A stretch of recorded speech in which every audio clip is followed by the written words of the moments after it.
Di tengah-tengah sternum ini bisa dibagi dua. Pas di tengah-tengah tubuh itu namanya garis mid-sternal. Kemudian ada garis parasternal, ada mid-clavicula, ada axillaris anterior. Nah ini dia papilla mama ini sejajar dengan ICS 4. Nah kalau dari samping seperti ini ada axilla anterior, mid axilla dan axilla posterior.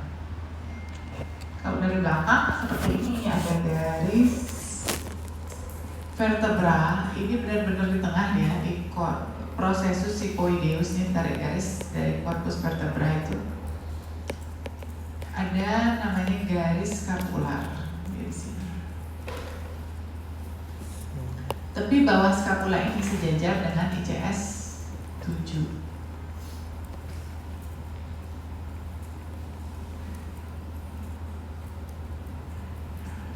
Nah ini kalau paru-paru di apa namanya, diproyeksikan di dalam dada kita itu seperti ini dia. Nah paru-paru kanan itu kan terdiri dari 3 lobus ya, lobus atas, upper, lobus medial, dan lower lobe atau lobus bawah. Kalau kiri dia upper dan lower. Bisa kita lihat dari sini bahwa paru-paru bagian depan itu yang bisa kita periksa suara nafasnya itu adalah lobus atas dan tengah. Sedangkan lower lobe itu sebagian besar terletak di belakang, di punggung ya. Makanya kalau kita dengar suara nafas paru itu nggak boleh depannya doang, belakangnya harus didengar. Jadi depan belakang ya, lebih baik posisi pasiennya duduk ya. Kemudian ada visura yang membatasi antara lobus superior dengan middle di paru kanan, namanya visura horizontal, dan visura oblik yang membatasi lobus middle dengan lower di kanan. Kalau di kiri lobus upper dan lowernya dibatasi dengan oblik ya. Nah ini tepi bawah paru itu di bagian depan memotong iga ke-6 di garis mid clavicula. Nanti beda lagi proyeksinya kalau dari samping. Kalau dari samping paru-paru itu seperti ini. Lobus upper dan mediusnya itu sebagian besar di depan, lobus bawahnya itu di belakang. Jadi kalau pada praktek itu pernah saya menemukan depannya itu nggak ada kelainan suara nafasnya, tapi di lobus di belakang, di lobus bawah itu ada ronki gitu. Jadi harus periksa depan belakang. Nah di tepi bawah paru belakang ini juga tidak sama dengan depan ya, dia lebih rendah yang belakang. Itu sejajar dengan processus vertebra thorax 10. Kalau yang depan ini kan memotong iga 6 di mid clavicula.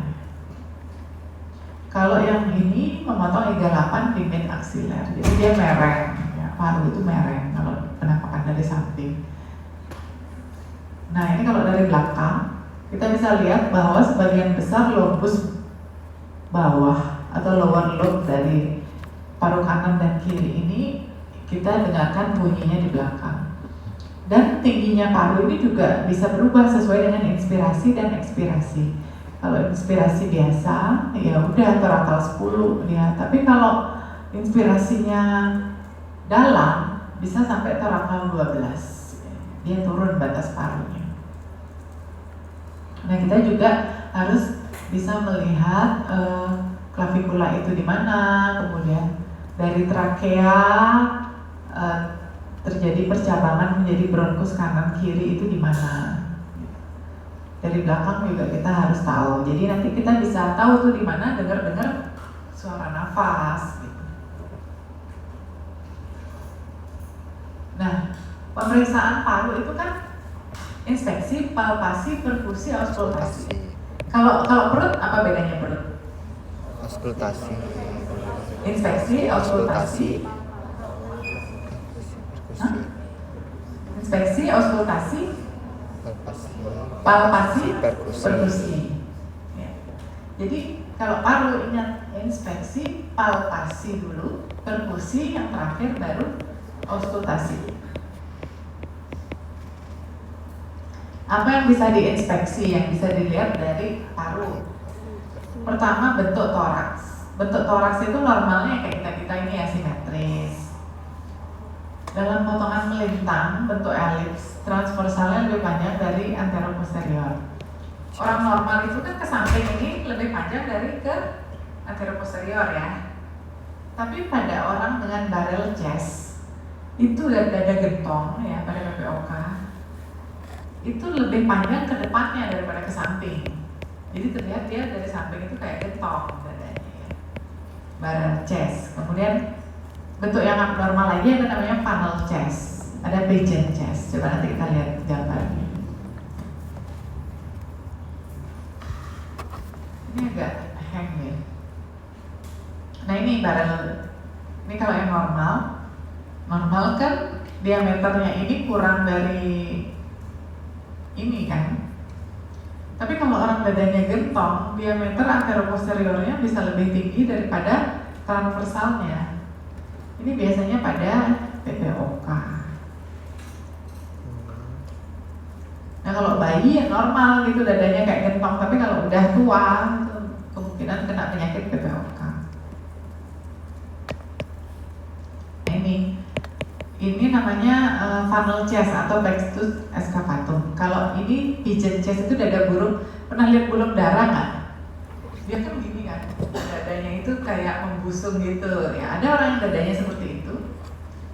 Nah kebalikannya itu ini pectus excavatum. Jadi dia dadanya malah ke belakang, bengkok ke belakang.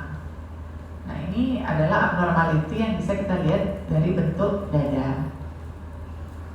Ini biasanya kongenital nih, nggak bisa diapa-apain. Sorry, agak susah ya ini. Saya pakai komputer aja. Nah jadi dari inspeksi juga kita lihat kesimetrisan torak.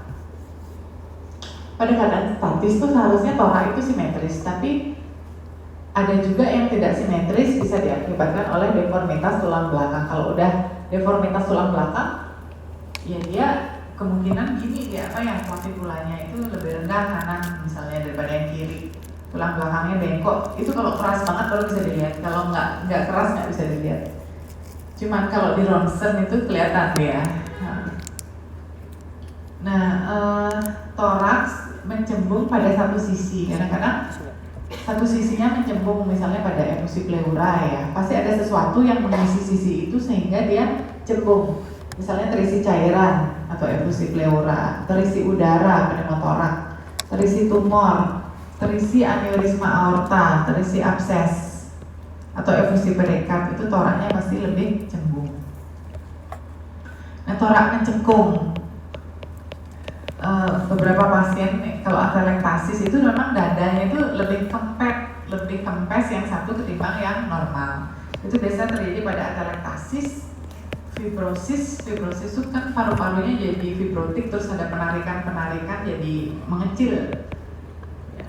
Jadi fibrosis dia akan mencekung, kemudian fibrosis di pleura karena terjadi penarikan dia juga mencekung. Nah, gerak nafas juga kita bisa lihat simetris apa asimetris. Jangan-jangan ada salah satu yang sakit, yang tertinggal gerak nafasnya. Ya, misalnya efusi pleura kan tertinggal dia gerak nafasnya pada sisi yang sakit.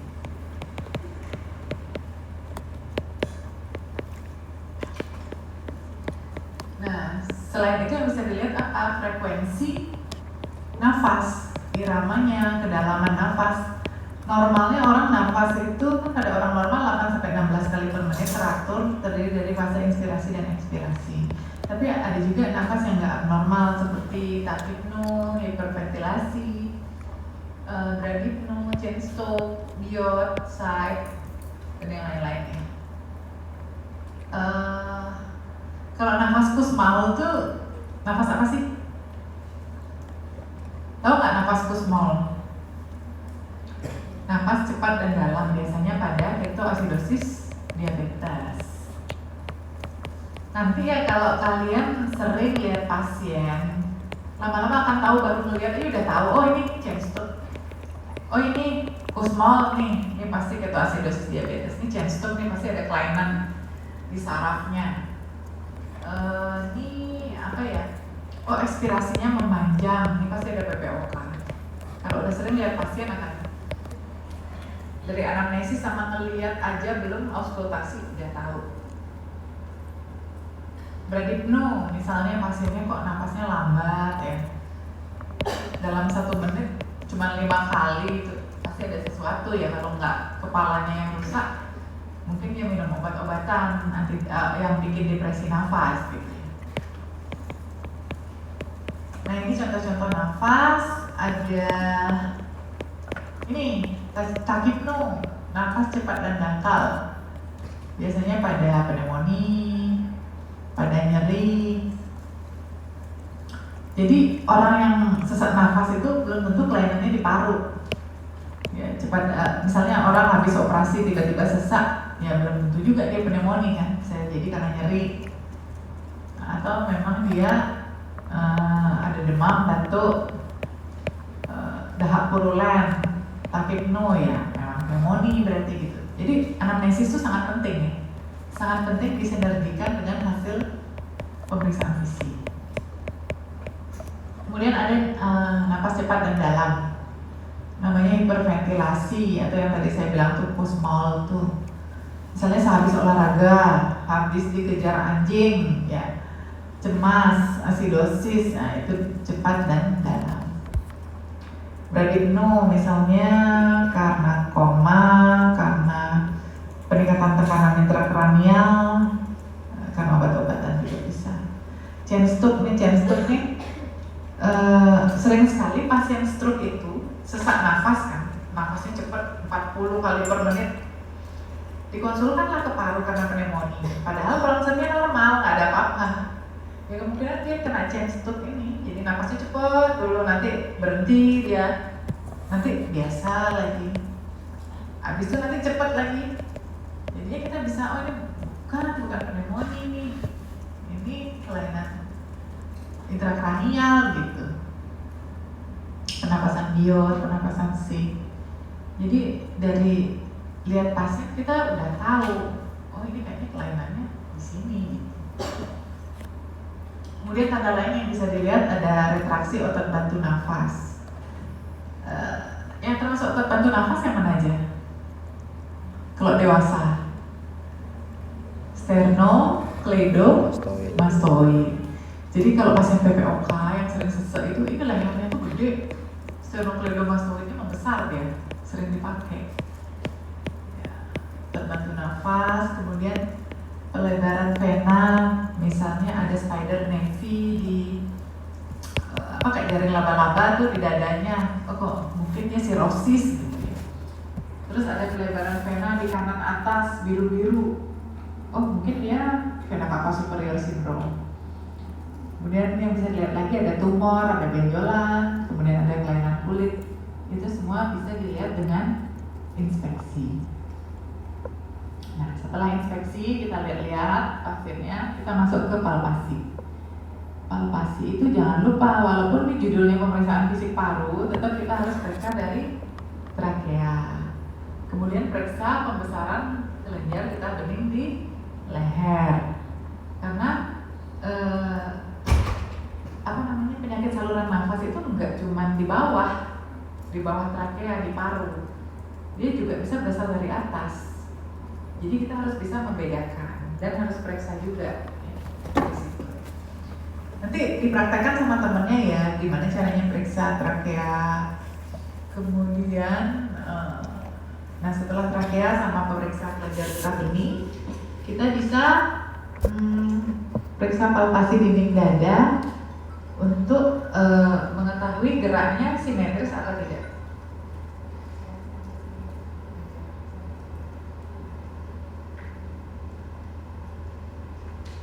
Geraknya simetris apa tidak. Jadi, nah tangan kita di depan dada orang itu, ibu jari bertemu. Kalau suruh dia tarik nafas, kalau tarik nafas tangan kita terangkat, kalau buang nafas tangan kita kembali lagi. Nah ketika ada kelainan satu yang tidak bergerak, ini salah satu yang sehat aja yang bergerak, yang satunya enggak gitu loh.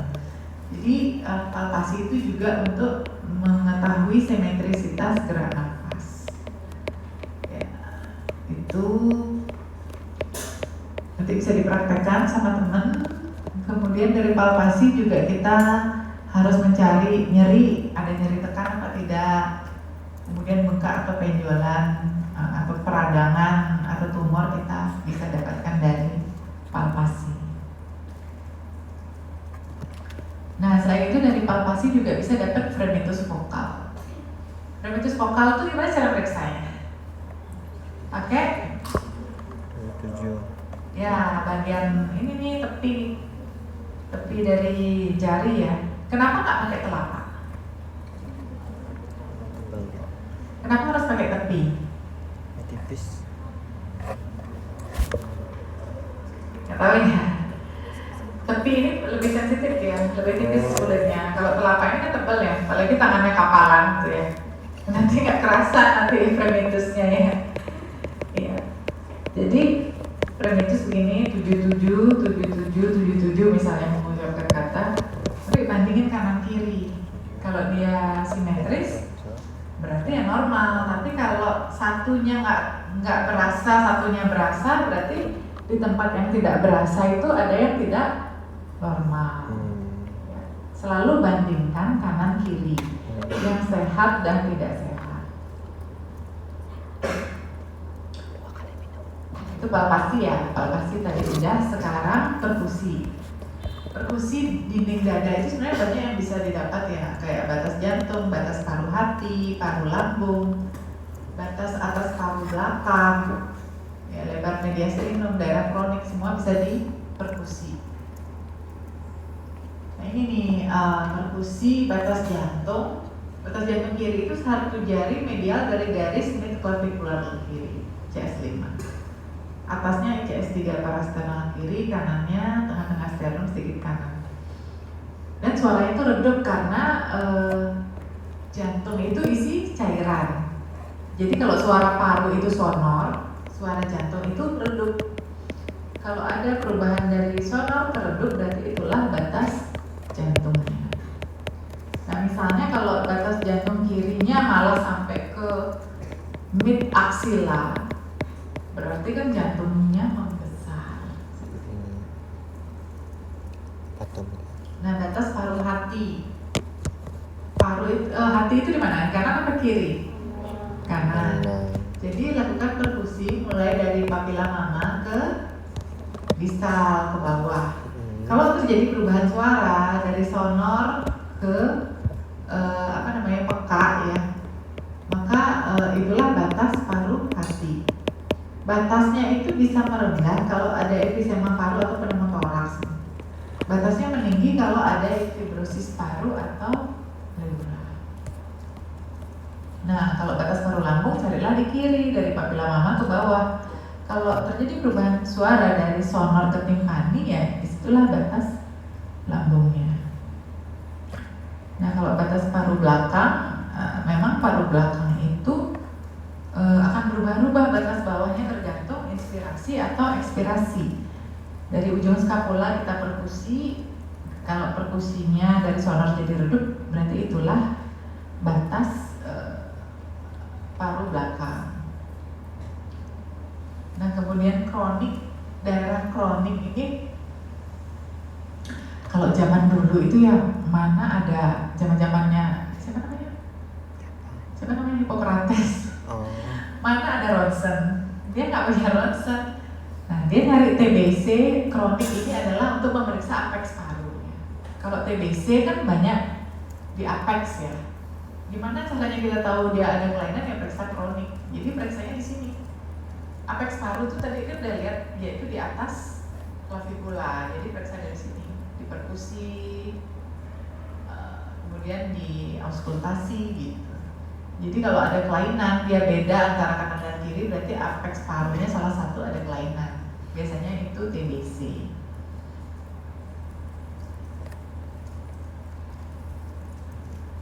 Nah, perkusi juga. Nah, sekarang kita masuk. Tadi kan batas-batas tuh, batas jantung, batas hepar, parunya sendiri. Kalau di paru kita perkusi, ingat perkusinya sela iga ya. Pelajari dengan baik di sela iga, jangan di atas iga perkusi.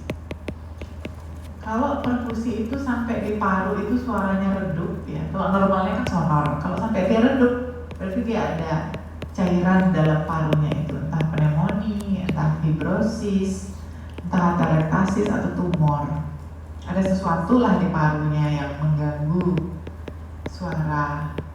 Bisa benda cair, bisa benda padat. Kalau sampai suaranya peka, itu berarti ada efusi pleura ya, kalau pada perkusi. Kalau hipersonor, suara perkusinya kayak dung dung dung gitu. Berarti kalau dia kanan kiri sama hipersonor, berarti dia emfisema paru atau asma eksaserbasi atau PPOK. Tapi kalau hipersonornya unilateral atau salah satu sisi saja, berarti kemungkinan dia pneumotoraks.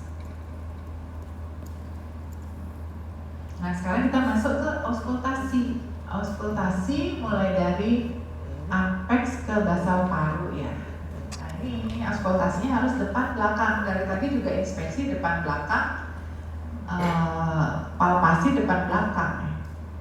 Jadi dari sini ini namanya area kronik ya, untuk mendengar suara dari apex paru.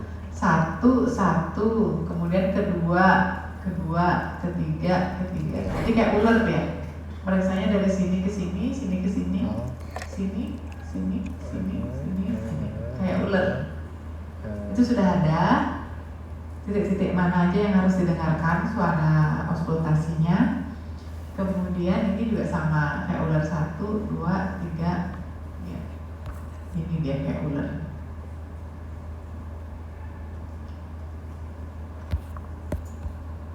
Oke. Nah setelah kita tahu di mana meletakkan stetoskop, kita lanjut dengan suara nafas apa yang akan kita dengar. Nah suara nafas normal itu ada namanya vesikuler. Vesikuler itu suara nafas kita orang normal, itu bisa didengar di paru ya, bukan di bronkus. Nah suara orang normal itu adalah inspirasi tentu saja lebih panjang dari ekspirasi. Biasanya 2:1 atau 3:1. Nah ada juga suara nafas namanya bronkial. Bronkial ini inspirasi sama ekspirasi sama panjangnya, tapi ada gap dia. Bronkial ini normal kalau kita dengarkan di manubrium. Tapi kalau kita dengarnya di perifer atau di paru-paru, suara nafas bronkial ini berarti di parunya ada kelainan. Misalnya ada eksudat kah, atau ada cairan kah. Misalnya pada pneumonia kan ada infeksi, ada cairan masuk. Ya udah, itu nanti suara nafasnya berubah jadi bronkial atau bronkofesikuler. Nah kalau bronkofesikuler ini sama inspirasi sama ekspirasi itu sama 1:1, cuman tidak ada gap dan lebih lemah dari napas bronkial. Nah normalnya dia didengar pada iga 1 dan 2, tapi kalau atau di antara skapula ya. Tapi kalau dia didengarnya di paru-paru, berarti paru-parunya ada kelainan. Gitu. Terus ada juga suara nafas tambahan namanya ronki, mengi, friction rap, itu suara nafas tambahan. Kalau ronki itu suara berisik yang terputus akibat aliran udara melewati cairan. Misalnya pada udem paru ya, udem paru kan ada cairan di paru-paru ya. Jadi ronkinya halus ya, kayak kita nyisir rambut suaranya. Nah misalnya bronkiektasis, ada cairan dahak di bronkus sedang, ukuran sedang. Nah itu suaranya gere kayak gitu. Nah kalau ronki kasar, ya udah berarti di bronkus besar dia ada cairan, entah itu sekret, entah itu pasien-pasien mau meninggal gitu. Jadi ada cairan dia di bronkus besar.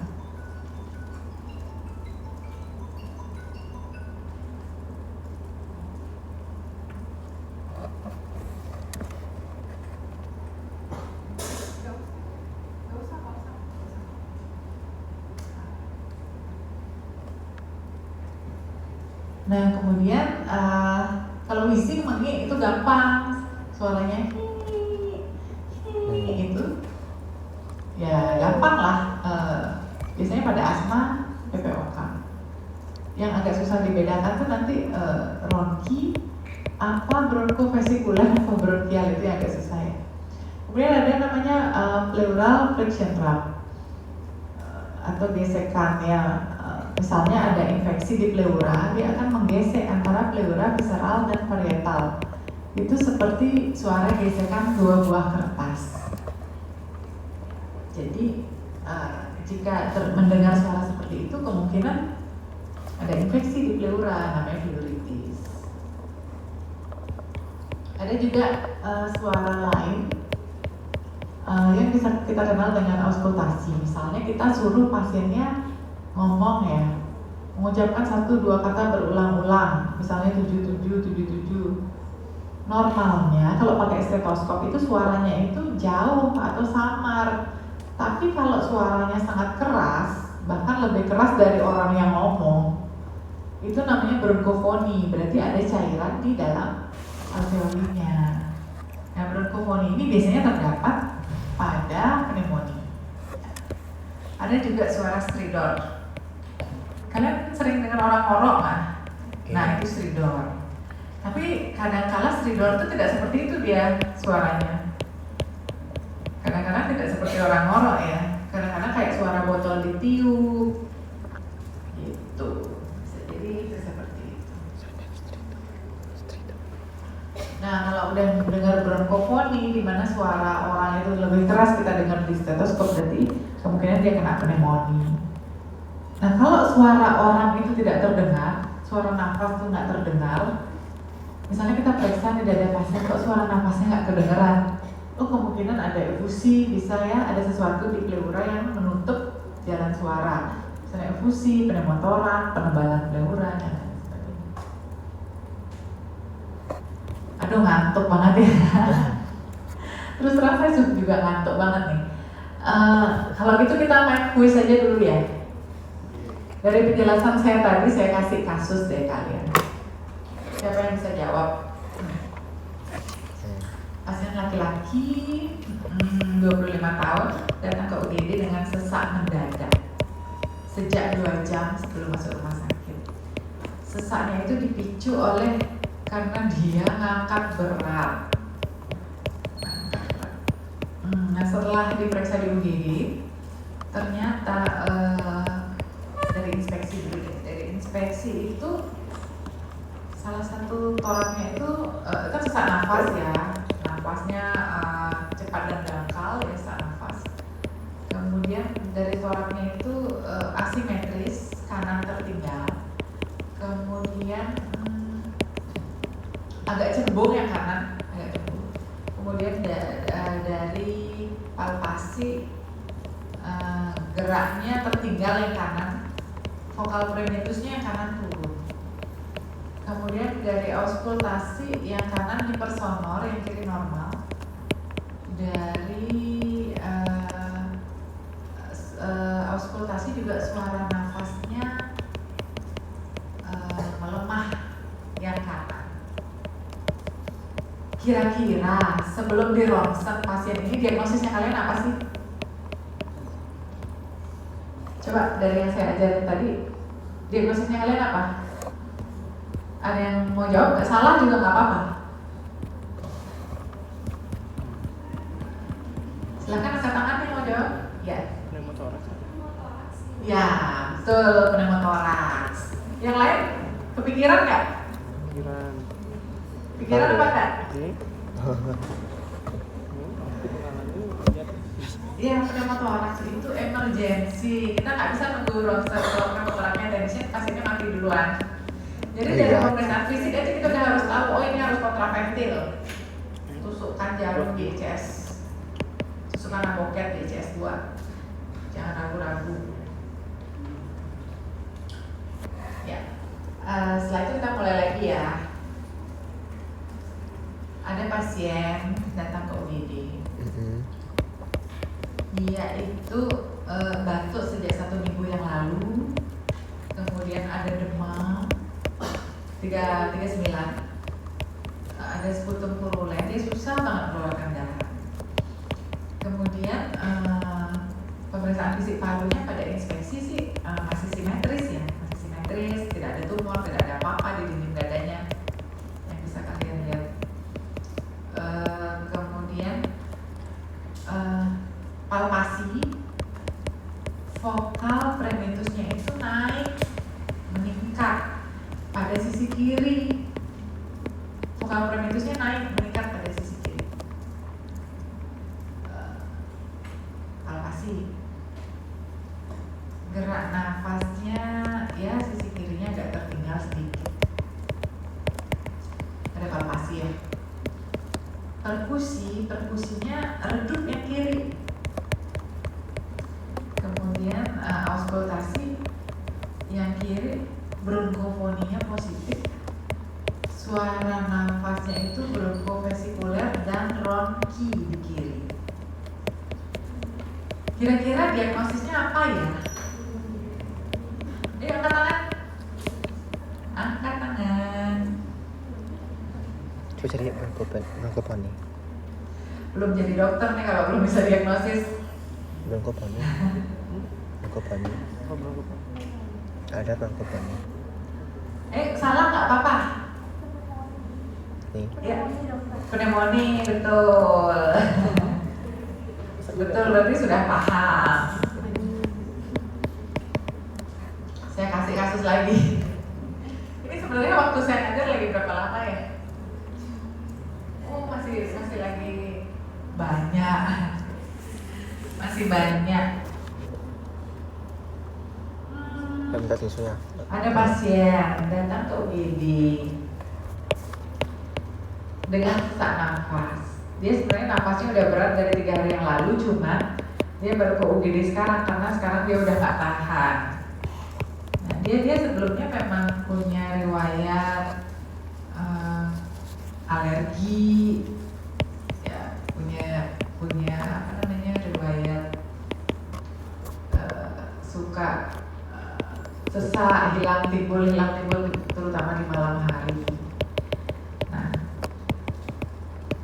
pada pemeriksaan fisik inspeksinya dia ada peningkatan penggunaan otot takipno pasti ada peningkatan penggunaan otot bantu nafas. Jadi dia berusaha banget bernafas.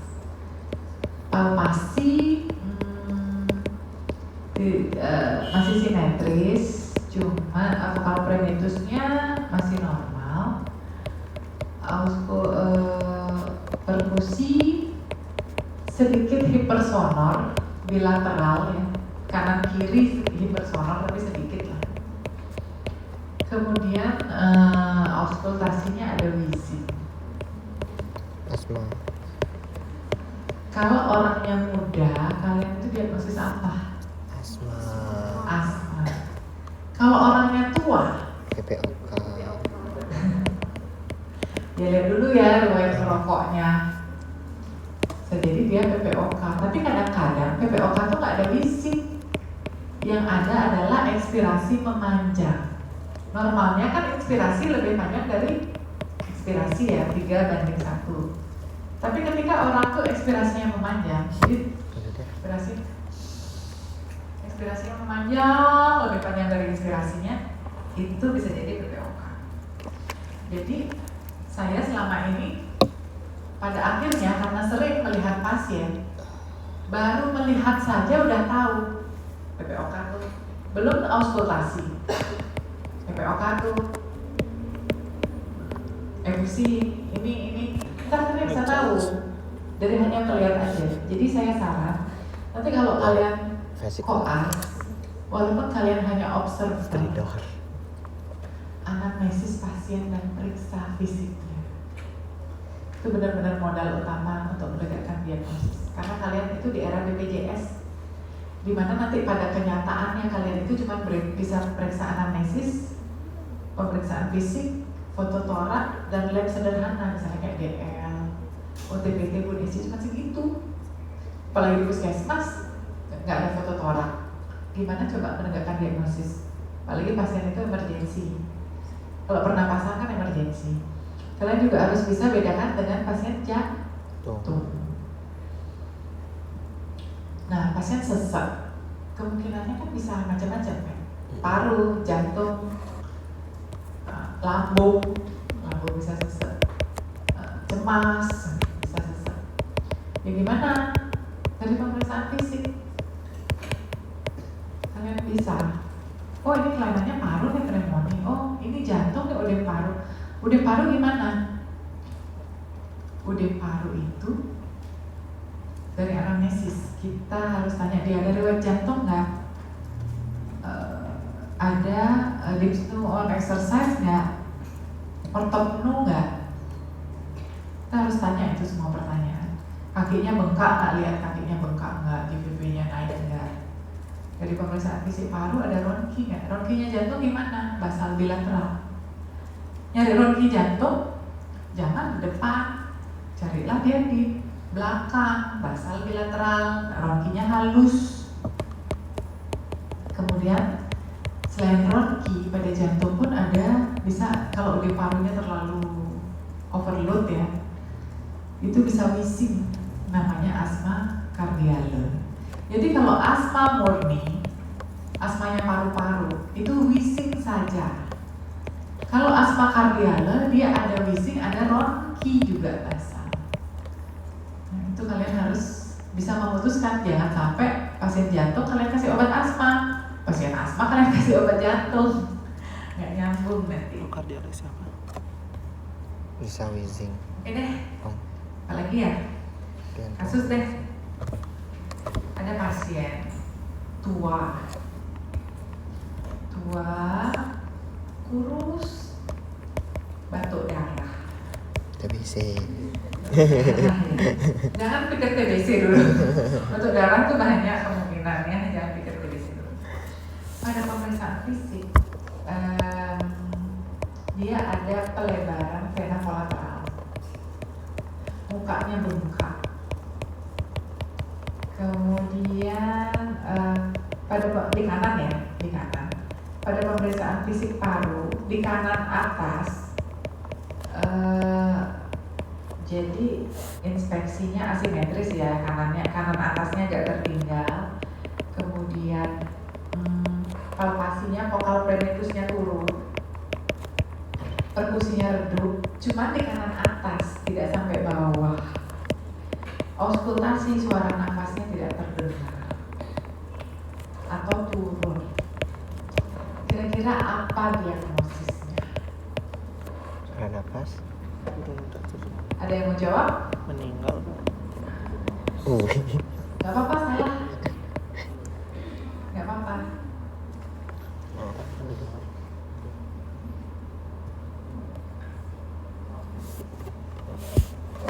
Tanya WA.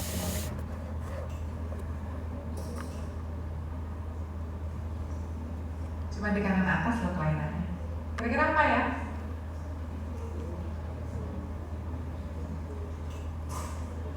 Ayo gak apa-apa, katakan aja yang mau jawab. Salah gak apa-apa kok. Atelektasis. Oh saya lupa bilang. Kalau dadanya cembung gak kempes. Oh, Kalau atelektasis kan dadanya kempes kan.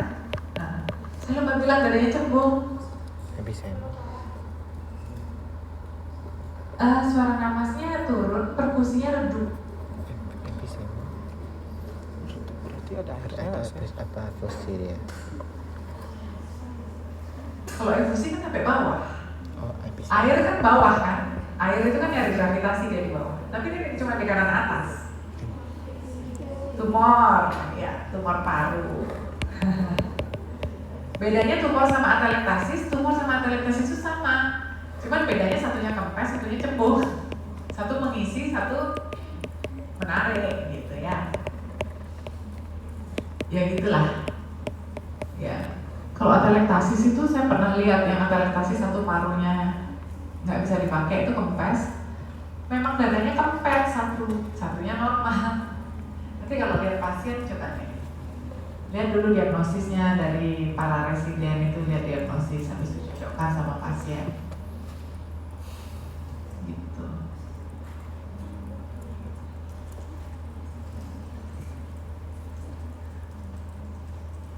Masih bingung ya? Kayaknya yang cowok baju hitam masih bingung. Oh, Sampai terbengong-bengong gitu.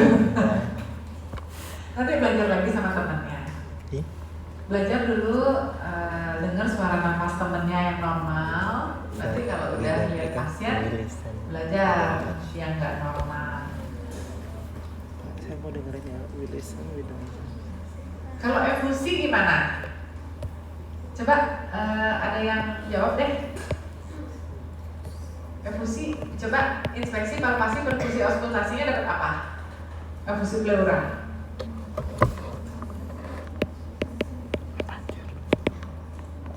Kalau efusi pleura, inspeksinya dapat apa inspeksi? Inspeksinya dadanya lebih cembung yang di sisi sakit. Kemudian tertinggal, ya tertinggal. Inspeksi, pasiennya sesak pasti.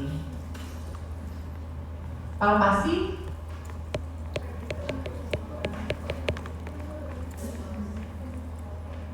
tertinggal ya, palpasinya tertinggal di sisi yang sakit. Vokal prementusnya menurun. Efusi meningkat, menurun. Kalau ada suatu kelainan di pleura, semua menurun. Vokal prementus, suara nafas, karena dihalangi dia. Vokal prementusnya pada efusi itu turun. Perkusinya apa? Perkusi. Redup. Ya redup atau peka, ya perkusi. Auskultasi, suara nafasnya menurun. Nah, ada lagi yang khas dari efusi itu namanya egofoni. Pada batasnya efusi, nah misalnya kan efusinya setengah nih, setengah dada, ada batas antara paru dan cairan. Kalau kita dengar di batas itu, pasien kita suruh bilang sisi. Di batas itu, kita tuh dengar dari stetoskop tuh se. I jadi itu namanya egofoni. Disitulah batasnya efusi, sehingga kalau kita melakukan tindakan fungsi pleura, kita harus melakukan itu di bawah batas itu. Jadi kalau sekarang mahasiswa saya yang residen paru selalu pakai USG nyari efusi. Kalau dulu saya sekolah pakai egofoni itu nyari batasnya saya mau fungsi di mana. Itu. Ya zaman memang sudah berubah, tapi jangan lupakan yang basic. Kalau tidak ada, kita sendiri pun bisa gitu loh. Oke. Kira-kira ada pertanyaan, nanti lihat di internet ya. Yeah. Suara nafas itu dengar-dengar ya, tapi yang di internet tuh saya rasa nggak sesuai dengan aslinya. Gitu.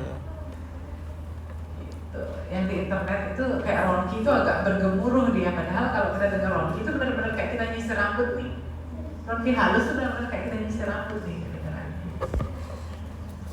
Dan jangan lupa membandingkan yang sehat dan yang sakit. Karena kita nggak akan tahu yang sakit itu kelainan kalau kita nggak tahu yang sehat. Gitu.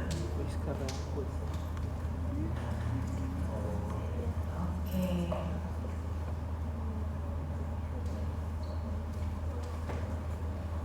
Nah, sudah waktu nih. Waktunya tinggal 3 menit. Kira-kira ada pertanyaan? Ada pertanyaan kira-kira? Kalau ujian kira-kira bisa nggak? Ada yang nyantol nggak? Saya sih memang kalau pertama kali belajar pemeriksaan fisik itu agak bingung-bingung. STPJ 8 belum ada. Nanti kalau sudah sehari-hari lihat pasien baru akan lebih tiba-tiba ingat. Tapi mudah-mudahan sih ada yang nyantol ya. Udah mati rekaman. Mudah-mudahan nanti kalau soal ujian bisa jawab. Cepat. Bonek.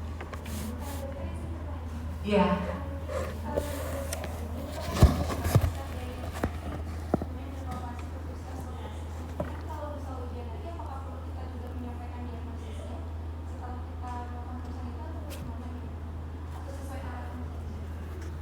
Sesuai arahan ini pertanyaan. Ya.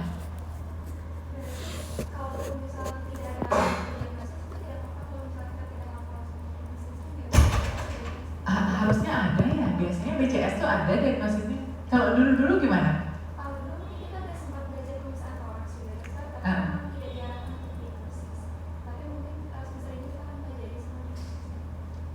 Lebih baik belajar sih. Maksudnya walaupun nanti kalau di BCS itu apa yang ditanyakan kan ada daftar pertanyaan tuh. Apa yang disuruh melakukan, apa yang ditanyakan itu saja yang dijawab. Tapi alangkah baiknya kalian belajar juga diagnosis gitu. Kalian ini semester berapa? 5. Kan udah mau koas ya? Lagi berapa ya? 5 semester. Ya, ada baiknya juga kalian pelajari klinisnya gitu. Rugi kan belajar pemeriksaan fisik tapi nggak tahu klinisnya, diagnosisnya gitu. Apa belajar lebih baik. Tadi kan udah bisa nebak premotorak, tumor, ya, yang lain-lain itu kan udah bisa, berarti udah nyantol, terus logikanya sudah jalan seperti itu kan. Sama-sama. Semangat. Ada lagi yang bingung-bingung mungkin dari masalahnya saya nggak ikut nguji ya. Jadi saya nggak tahu soalnya itu seperti apa. Mungkin ada dari soal-soal tahun lalu yang bingung-bingung ya boleh ditanya juga. Tapi kayaknya sih harusnya soalnya gampang ya. Jelas gitu. Ketawa skopus. Ketawa skopus. Baik, kalau tidak ada lagi karena waktu sudah habis saya cukupkan ya. Terima kasih atas perhatiannya walaupun ngantuk tapi masih semangat juga. Baik, terima kasih. Mohon maaf kalau ada